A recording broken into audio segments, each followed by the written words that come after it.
بجد والله العظيم حاجة تحزن جدا جدا، والله حاجة تحزن لما تبقي تعبانة في الحاجة دي وطالع عينك وطفحة الدم واخدة كل وقتك. يمكن انت عاطلها كل اهتمامك وكل وقتك، وفي الاخر محدش سايبك في حالك. اقسمت بالله انا بيجيلي كمية تعليقات على الارانب، في ناس ما بتخش تسمي على الحاجة، والله ما بيسموا على الحاجة. وفي ناس عندها قناعة وعندها طيبة قلب وعندها بياض قلب بتدعي لي على قد ما ربنا بيقدر. انما في ناس بتخش، استغفر الله العظيم يا رب. السلام عليكم ورحمة الله وبركاته، ازيكم حبايب قلب، عاملين ايه؟ يا رب تكونوا بخير وفي احسن حال. جالكم فيديو جديد النهارده، يا رب الفيديو ينال اعجابكم. بالله عليكم حبايب قلب اللي ما اشتركش في القناه يشترك ويفعل صلي زر على الجرس على الكل، محمد. عليه الصلاه والسلام. فعل زر الجرس على الكل عشان يوصله كل جديد من قناتي، قناه ام ليلى. شوف، يا ريت الكل يسمي بالله كده ويصلي على الرسول ويشوف اللي معانا النهارده حصل ايه كده النهارده. والله العظيم انا بصوا في كميه الاسف والزعل من اللي بيحصل معايا، والله العظيم انا زعلانه جدا جدا من اللي بيحصل معايا. فنقول الحمد لله، قدر الله وما شاء فعل، نحمد ربنا على كل حال.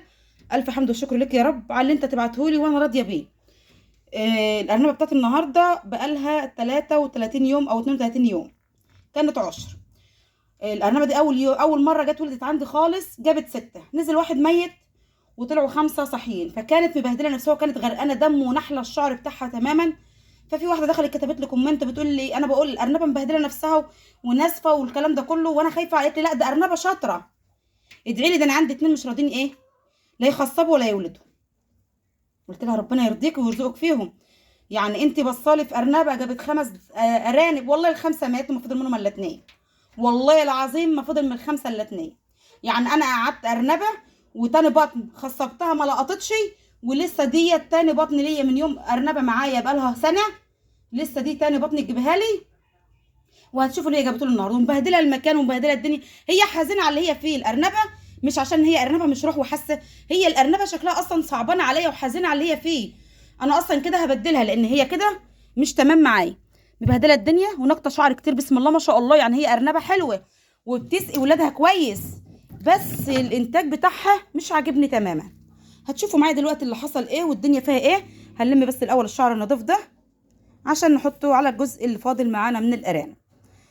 ما اعرفش هل الارنبه اتعثرت في الولاده وحصل معاها المشكله دي او ايه اللي حصل معاها، الله اعلى واعلم. فالحمد لله، قدر الله وما شاء فعل. محدش له في نصيبه حاجه، احنا يا بشر ملناش في نفسنا حاجه، ولا نحكم على نفسنا باي حاجه. القش ده كله تماما بايظ، فهنحاول نجيب لها شويه قش نضاف او نحطها على الشعر بتاعها. عامله كميه شعر كبيره، بس لازم اجيب لها شويه قش برضه. فهجيب القش الاول عشان بس ما اطلعش الارانب بره. هجيب القش الاول وارجع لكم. جبنا القش بتاعنا، هننضف بس المكان كده ونشوف اللي طلع معانا. بسم الله الرحمن الرحيم. ادي 1، ادي 2، 3، ادي 4. نشوف بقى اللي ماتوا. ادي 1، ادي 2، 3، 4، 5. 5 نازلين ميتين، قدر الله وما شاء فعل. ما اقدرش اقول غير الحمد لله، الف حمد وشكر لك يا رب. مفيش حاجه اقدر اعملها غير كده. شيل بقى القش ده نرميه بره. يعني هي كانت جايبه 9، كميه كويسه مش وحشه، كميه حلوه جدا جدا كمان يعني. بس فضل منهم 4 وال5 نازلين ميتين. الاخ اللي دخل طلب مني ارانب انا مش مسامحاه، والله العظيم انا طول ما انا عايش على وجه الارض انا ما انا مسامحاه.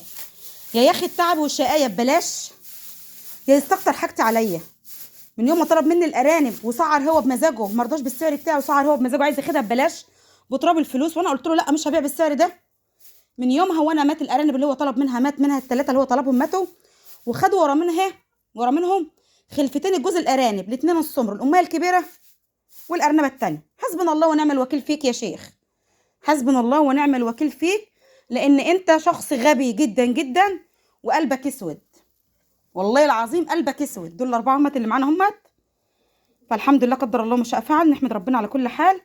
الف حمد وشكر لك يا رب على اللي ربنا بعته وانا راضيه بيه الحمد لله.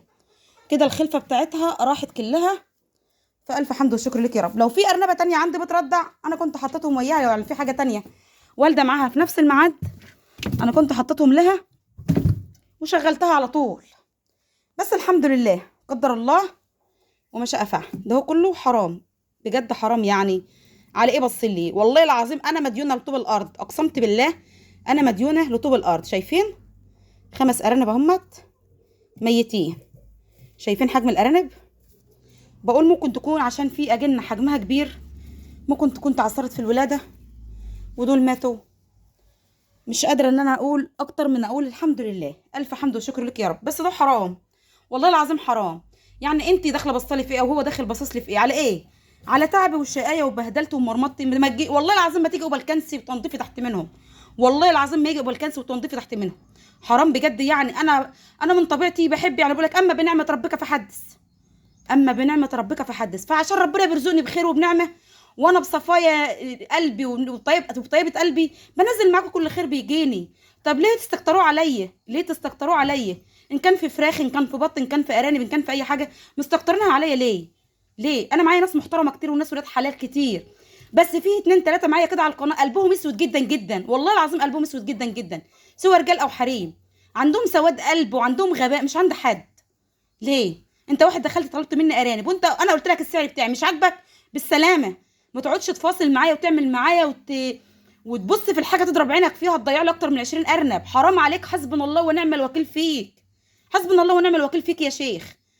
انت ما تعرفش انا كنت مستنيه ايه من الانتاج ده. ابيع اسد دين من اللي عليا. انا مديونه، انا مديونه لبتوع العلف، اقسمت بالله جاي بجيب من جوز محلات علف مديونه ليهم، ومفيش حاجه رضت تتباع من عندي، واللي بيطلب مني حاجه بتتوقف حالها. كفايه ربنا رازيني بواحده بوقف عامله لي وقف الحال في شغلي، شغاله ليا بالاعمال، حسبنا الله ونعم الوكيل فيه، عشان عايزه تطلعني من بيتي وتاخد بيتي مني، حسبنا الله ونعم الوكيل فيه. كمان انتوا كمان بصلي في رزقي ليه؟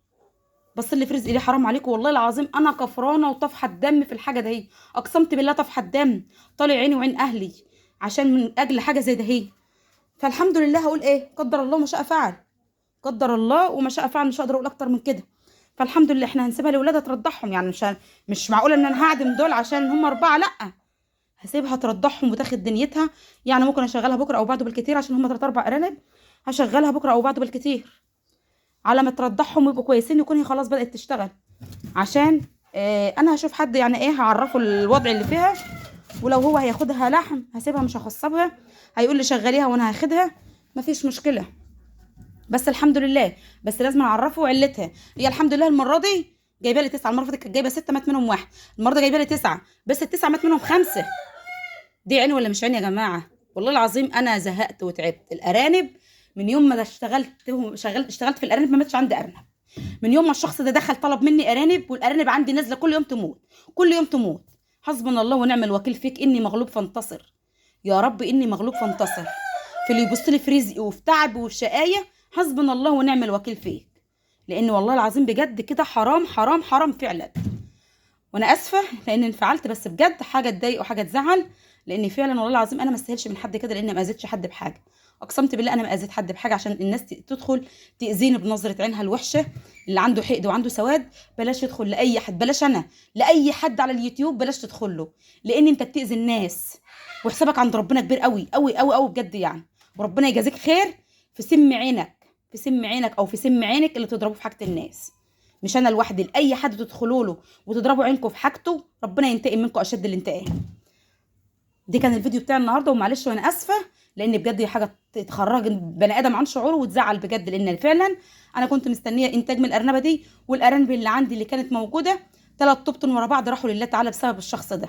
حسبنا الله ونعم الوكيل فيه. ارانب كانت شغاله وكانت تمام التمام، ما كانش فيها اي مشكله. مجرد ما دخل وطلب مني الارانب وعمال يفاصل وينزل في ثمنها، كل شويه يرن عليا من تليفون شكله وينزل في ثمنها وصور لي انا عمر ما حد طلب مني شغل وطلب مني ان انا اصور له الحاجه، هو بيشوفها مجرد ما بيشوفها في الفيديو وطلبها بياخدها ويستلمها، ومحدش خد مني حاجه وقال لي، حتى لو حصل لها اي مشكله عندها ما رنش عليا وقال لي حاجه، لان عارف ان دي قضاء ربنا وقدره. انما ده انسان غريب وانسان مريض جدا جدا، وولد شباب على فكره مش كبير في السن، بس انا مش مسامحاه، اقسمت بالله ما انا مسامحاك يا ابني، والله ما انا مسامحاه. اشوفكم في فيديو جديد، والسلام عليكم ورحمه الله وبركاته.